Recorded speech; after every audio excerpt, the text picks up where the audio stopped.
চোখের পানি, মনের আবেগ যা আছে আপনার ভিতরে, কষ্ট, দুঃখ, যন্ত্রণা, সব আল্লাহকে ঢেলে দিবেন।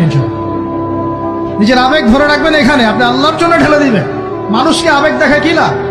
মানুষ আপনার চোখের পানির মর্ম বুঝবে?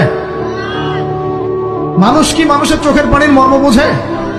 আপনার পিতা যদি মারা যায়, আমার কাছে এসে দোয়া চান, কান্নাকাটি করে, আমি দোয়া করতে পারবো, কিন্তু আমি কিন্তু আপনার ফিলিংসটা বুঝতে পারবো না।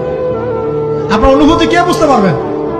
আল্লাহ পাক আপনার ঘাড়ের রগের চেয়েও কাছে আছে। সুবহানাল্লাহ। মানুষের দুর্ব্যবহারে কষ্ট পাবেন না।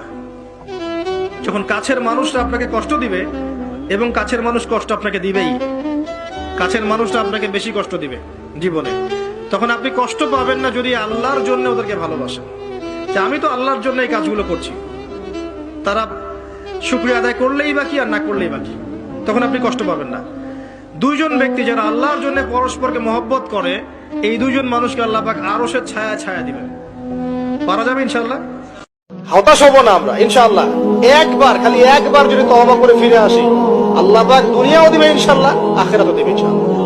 খালি একবার বলতে হবে আস্তাগফিরুল্লাহাল্লাযী লা ইলাহা ইল্লা হুয়াল হাইয়ুল কাইয়্যুম ওয়া আতুবু ইলাইহি। আল্লাহ, জীবনে যা পাপ করেছি মাফ করে দাও, আগামী জীবনে হায়াতের রিজিকে বরকত দাও, এবং পুরো জীবন যেন ইসলাম পালন করতে পারি, প্রচার করতে পারি, প্রসার করতে পারি, মানুষের মাঝখানে দিনের ভালো কথা বলতে পারি, আল্লাহ পাক দিনের বিজয় যেন অংশ নিতে পারি, সে তৌফিক আল্লাহ পাক দান।